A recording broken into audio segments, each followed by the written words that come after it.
Ladies and gentlemen, please take your seats. The program will begin in 2 minutes.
Ladies and gentlemen, the President of the United States.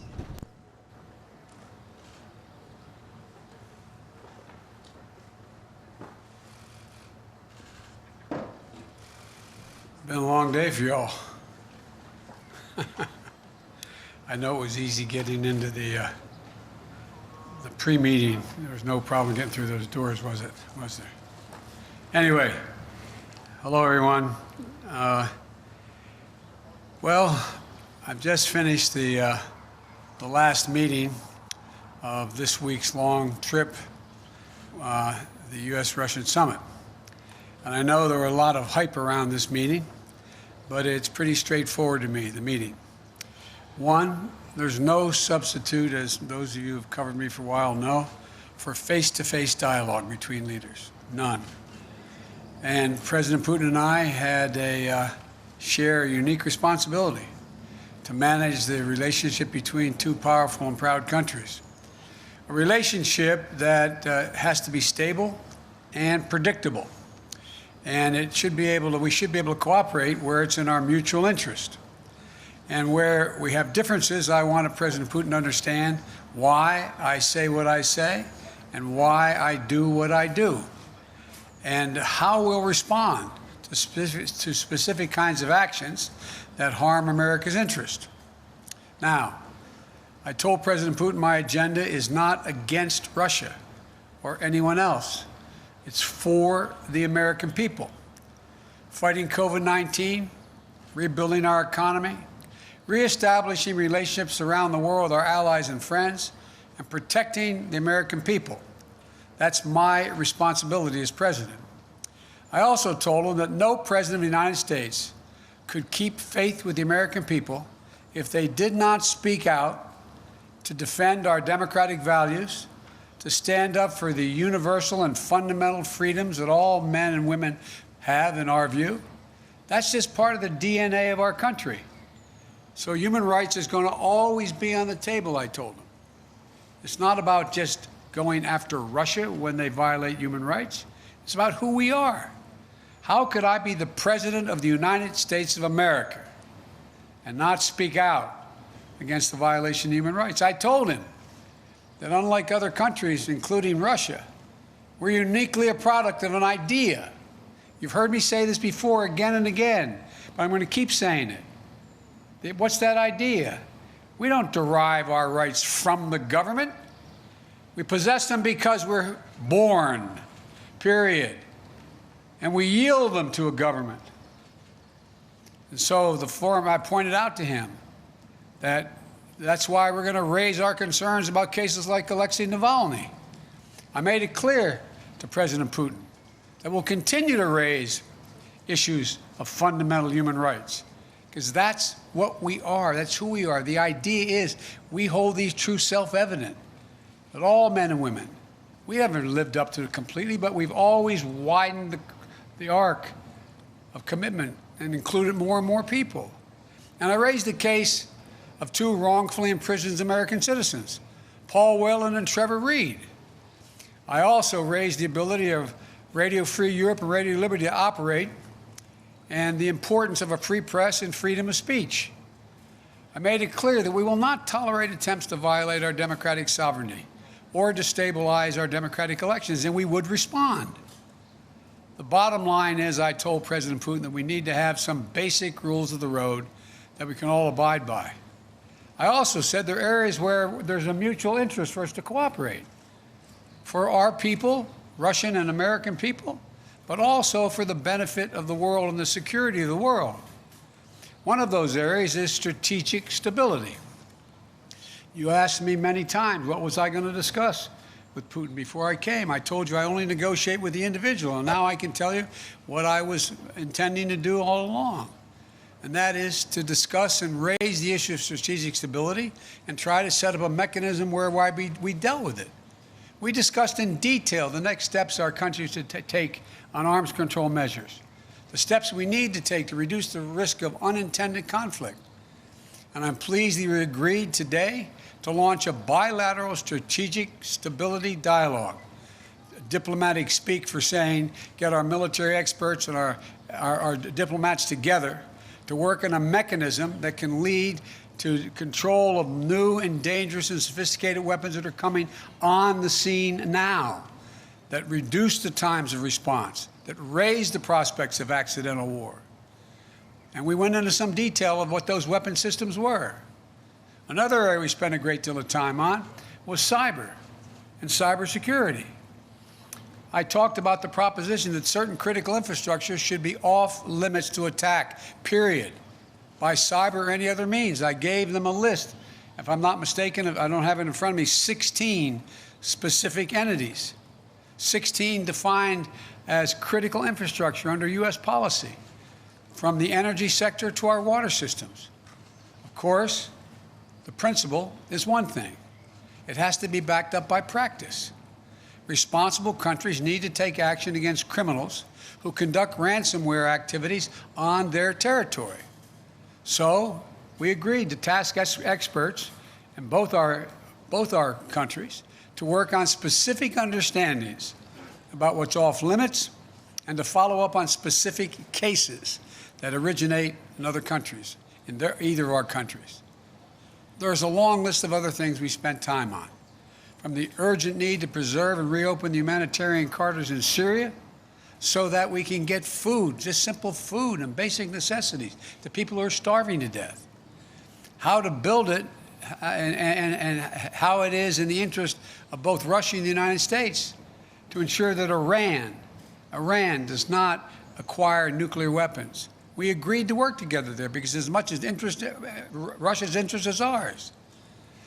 And to how we can ensure the Arctic remains a region of cooperation rather than conflict.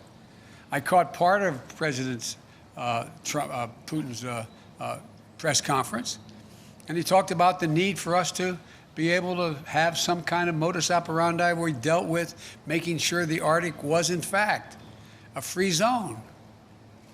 And to how we can each contribute to the shared effort of preventing the resurgence of terrorism in Afghanistan. It's very much in the interest of Russia not to have a resurgence of terrorism in Afghanistan. There are also areas that are more challenging. I communicated the United States' unwavering commitment to the sovereignty and territorial integrity of Ukraine. We agreed to pursue diplomacy related to the Minsk agreement. And I shared our concern about Belarus. He didn't disagree with what happened. He just has a different perspective of what to do about it. But I know you have a lot of questions, so let me close with this. It was important to meet in person, so there can be no mistake about or misrepresentations about what I wanted to communicate. I did what I came to do.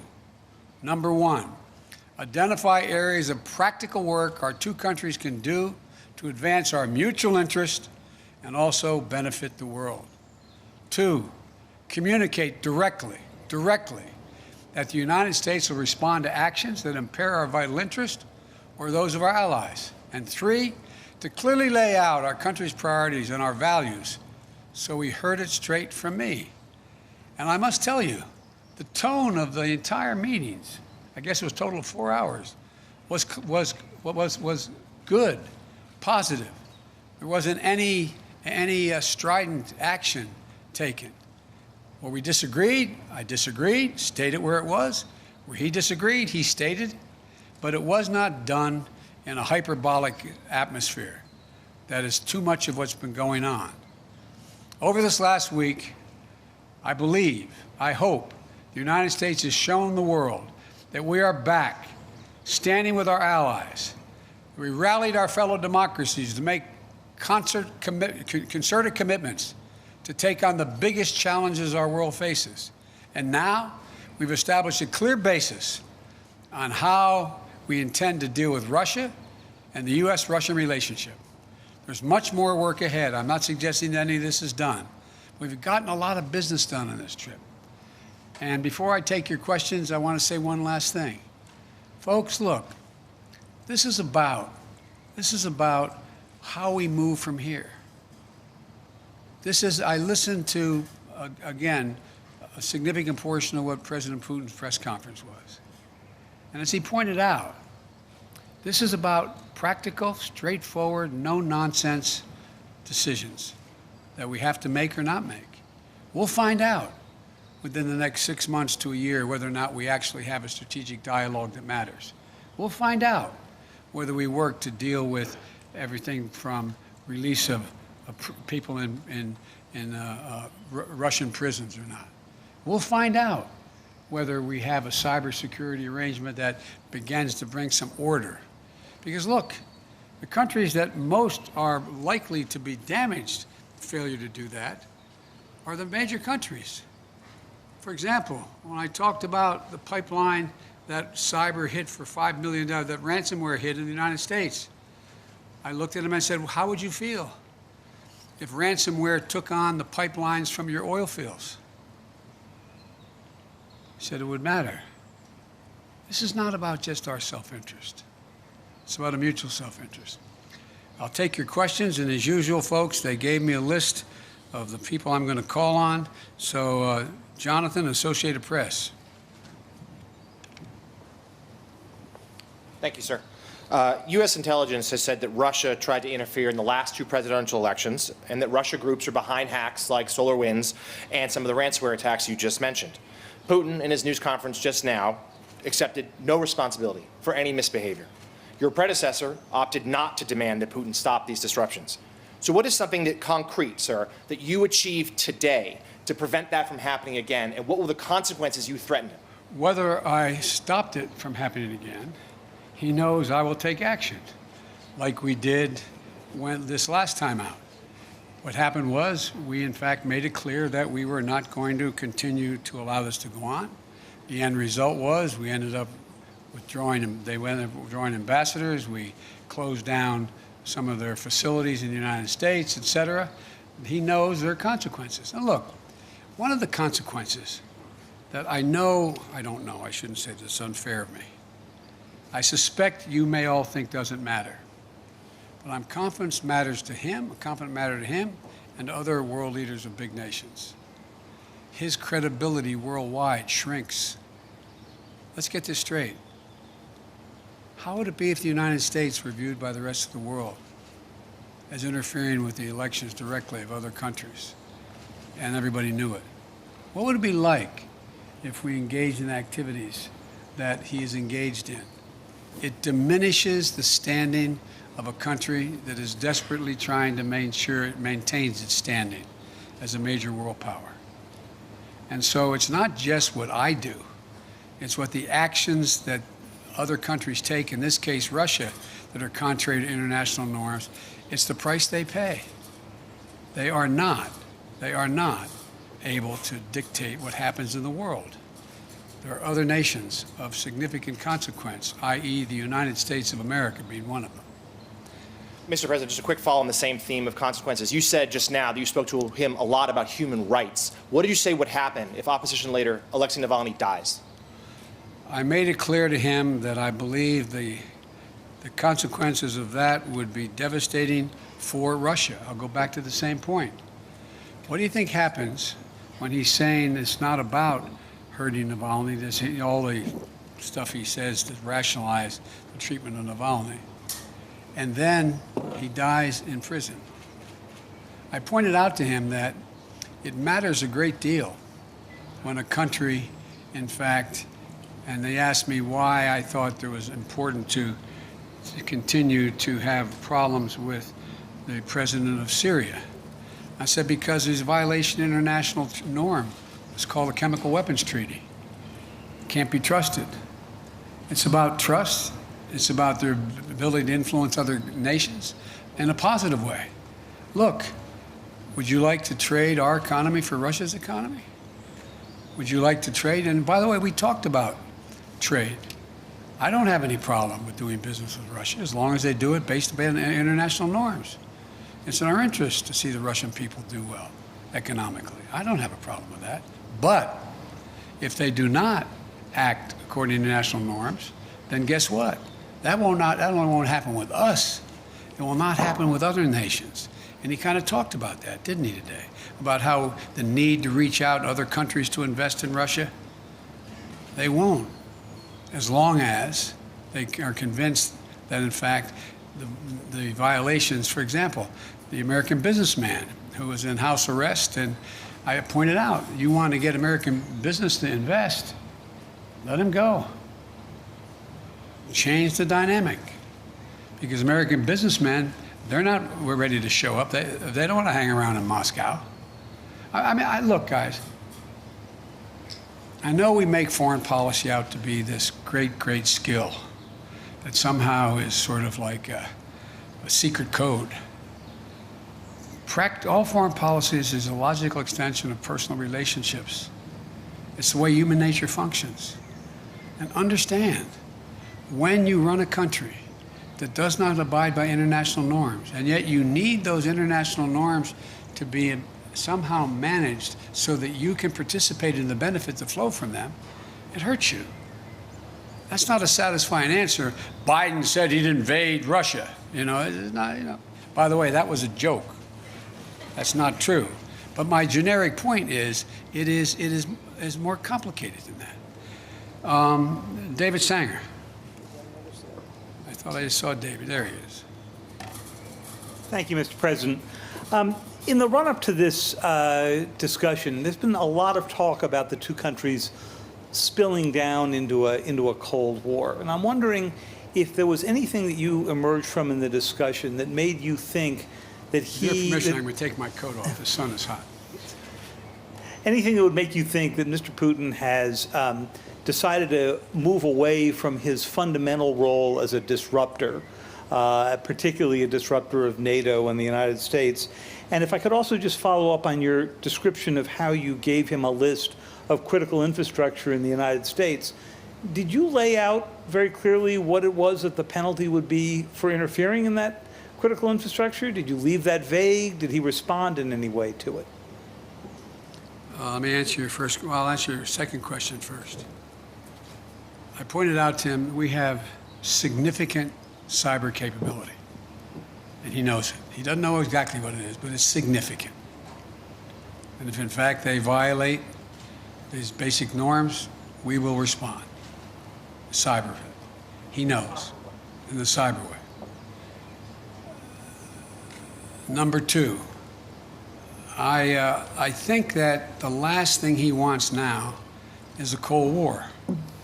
Without quoting him, which I don't think is appropriate, let me ask you a rhetorical question. You got a multi-thousand-mile border with China. China's moving ahead, hell-bent on election, as they say, seeking to be the most powerful economy in the world, the largest, and the most powerful military in the world. You're in a situation where your economy is struggling. You need to move it in a more aggressive way than in terms of growing it. And I don't think he's looking for a Cold War with the United States. I don't think it's about as I said to him, I said, your generation and mine are about 10 years apart. This is not a kumbaya moment, as he used to say back in the 60s in the United States, like, let's hug and love each other. But it's clearly not in anybody's interest, your country's or mine, for us to be in a situation where we're in a new Cold War. And I truly believe he thinks that. He understands that. But that does not mean he's ready to, quote, figuratively speaking, lay down his arms and say, come on. He still, I believe, is concerned about being, quote, encircled. He still is concerned that we, in fact, are looking to take him down, et cetera. He still has those concerns. But I don't think they are the driving force as the kind of relationship he's looking for with the United States. Jennifer Jacobs.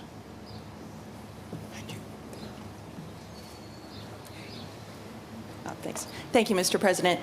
Is there a particular reason why the summit lasted only about 3 hours? We know you had maybe allotted 4 to 5 hours. Was there any reason it ran shorter?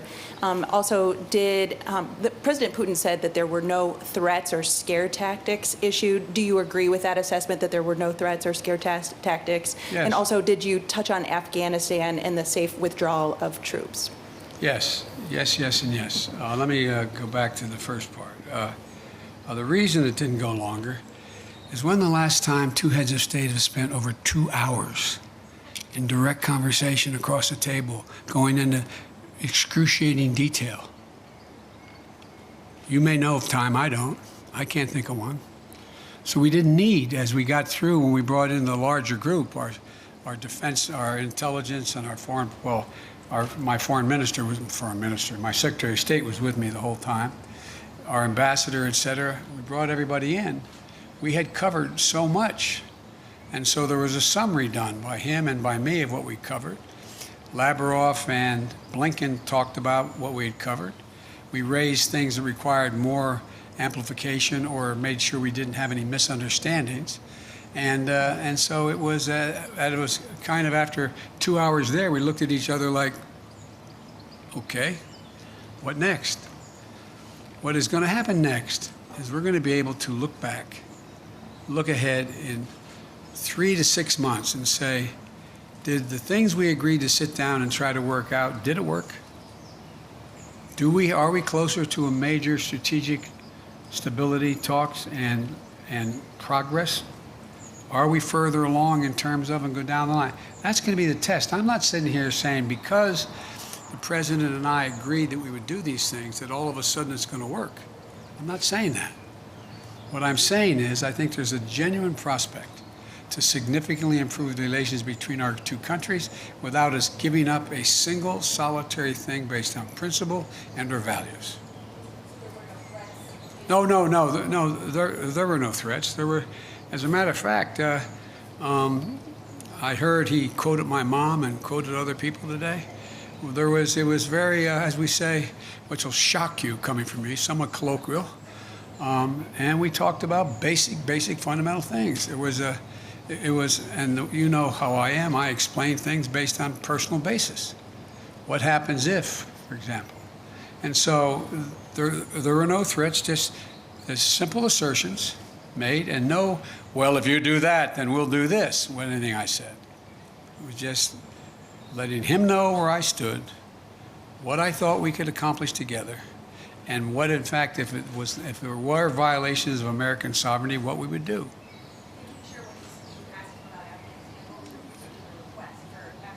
No, he asked us about Afghanistan. He said that he hopes that we're able to maintain some peace and security, and I said that has a lot to do with you. He indicated that he was prepared to, quote, help on Afghanistan. I won't go into detail now, and help on Iran, and help on, and in return, we told him about what we wanted to do relative to bringing some stability and economic security, or physical security, to the people of Syria and Libya. So we had those discussions. Yamiche. Thanks so much, Mr. President. Did you say that you didn't issue any threats? Were there any ultimatums made when it comes to ransomware? And how will you measure success, especially when it comes to these working groups on Russian meddling and on cybersecurity? Well, it's going to be real easy. They either, for example, on cybersecurity, are we going to work out where they take action against the ransomware criminals on Russian territory? They didn't do it. I don't think they planned it in this case. And are they going to act? We'll find out. Will we commit? What can we commit to act in terms of anything affecting, violating international norms that negatively affects Russia? What are we going to agree to do? And so I think we have real opportunities to move. And I think that one of the things that I noticed when we had the larger meeting is that people who are very, very well informed started thinking, you know, this could be a real problem. What happens if that ransomware outfit were sitting in Florida or Maine and took action, as I said, on their single lifeline to their economy, oil? It'd be devastating. And they're like, you could see them kind of go, not we'd do that, but like, whoa. So it's in everybody's interest that these things be acted on. We'll see, though, what happens from these groups we put together. The third one, yes, go ahead. Mr. President, when President Putin was questioned today about human rights, he said the reason why he's cracking down on opposition leaders is because he doesn't want something like January 6th to happen in Russia. And he also said that he doesn't want to see groups formed like Black Lives Matter. What's your response to that, please?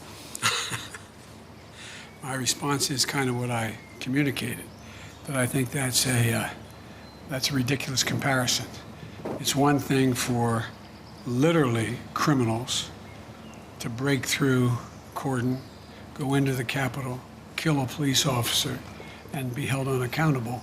And it is for people objecting and marching on the Capitol and saying, you are not allowing me to speak freely. You are not allowing me to do A, B, C, or D. And so they're very different criteria. Steve Holland, Reuters. President Putin said he was satisfied with the answer about your comment about him being a killer. Could you give us your side on this? What did you tell him? He's satisfied. Why would I bring it up again? And now that you've talked to him, do you believe you can trust him?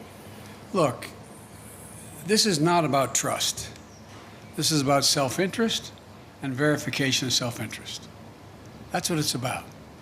So I virtually almost anyone that I would work out an agreement with that affected the American people's interest, I don't say, well, I trust you, no problem.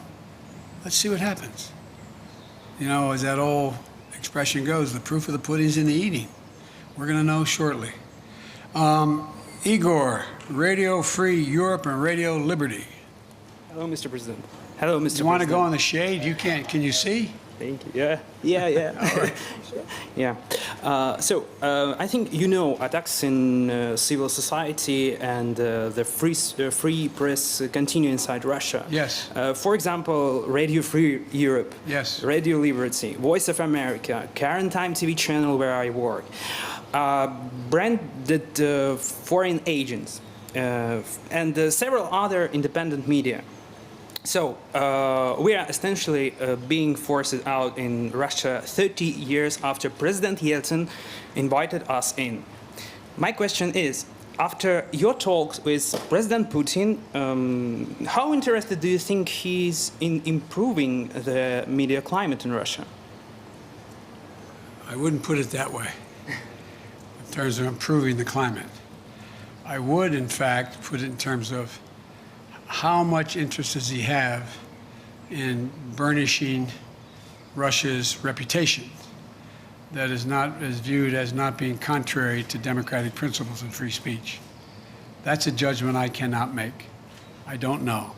But it's not because I think he's interested in changing the nature of a closed society or closed government's actions relative to what he thinks is the right of government to do what it does. It's a very different approach. There's a couple of really good biographies. I told him I read most everything he's written and the speeches he's made, and I've read a couple of very good biographies, which many of you have as well. And I think I pointed out to him that Russia had an opportunity, that brief shining moment after Gorbachev and after things began to change drastically, to actually generate a democratic government. But what happened was it failed, and there was a great race among Russian intellectuals to determine what form of government would they choose and how would they choose it. And based on what I believe Mr. Putin decided was that Russia has always been a major international power when it's been totally united as a Russian state, not based on ideology, whether it was going back to Tsar and Commissars straight through to the revolution, the Russian Revolution, and to where they are today. And I think that it's clear to me, and I've said it, that I think he decided that the way for Russia to be able to sustain itself as a great, quote, great power is to, in fact, unite the Russian people on just the strength of the government. The government controls, not necessarily ideologically, but the government. And I think that's the choice that was made. I think I'm not going to second guess whether it could have been fundamentally different, but I do think it does not lend itself to Russia maintaining itself as one of the great powers in the world.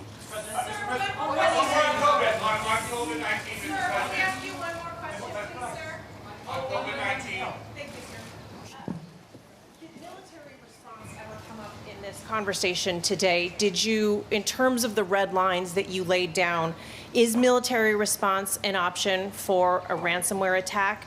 And President Putin had called you in his press conference an experienced person.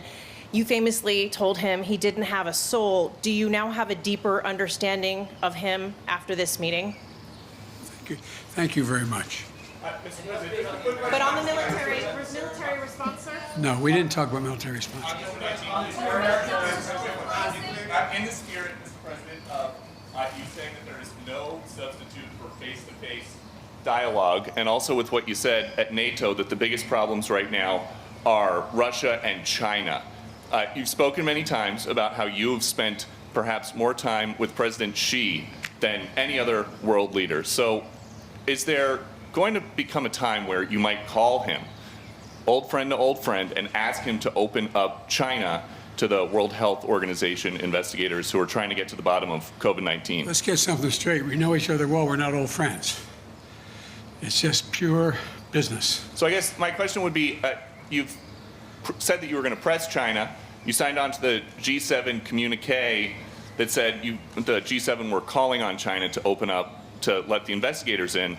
But China basically says they don't want to be interfered with anymore. So what happens now? The impact, the world's attitude toward China as it develops. China's trying very hard to project itself as a responsible and very, very forthcoming nation. That they are trying very hard to talk about how they're taking and helping the world in terms of COVID-19 and vaccines, and they're trying very hard. Look, certain things you don't have to explain to the people of the world. They see the results.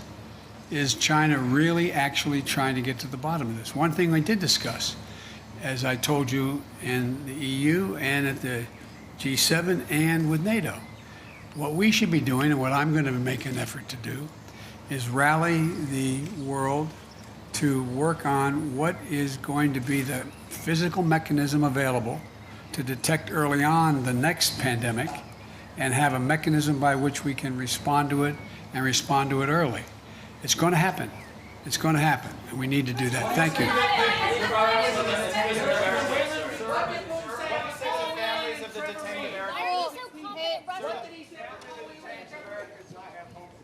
I say again, we can't hear you. I said the families of detained Americans came up and we discussed it. We're going to follow through with that discussion. I'm not going to walk away.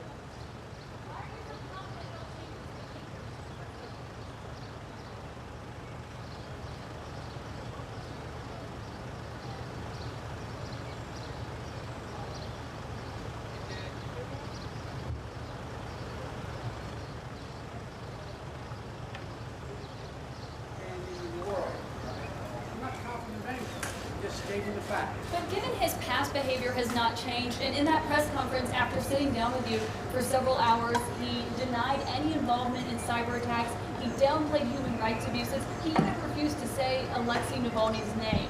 So how does that account to a constructive meeting as President Putin framed it? I don't understand that. It's a summit with China. Cool, we need to load quickly. Let's go. Quickly, cool. Come on, Bobby. Do that. Cool.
Voilà,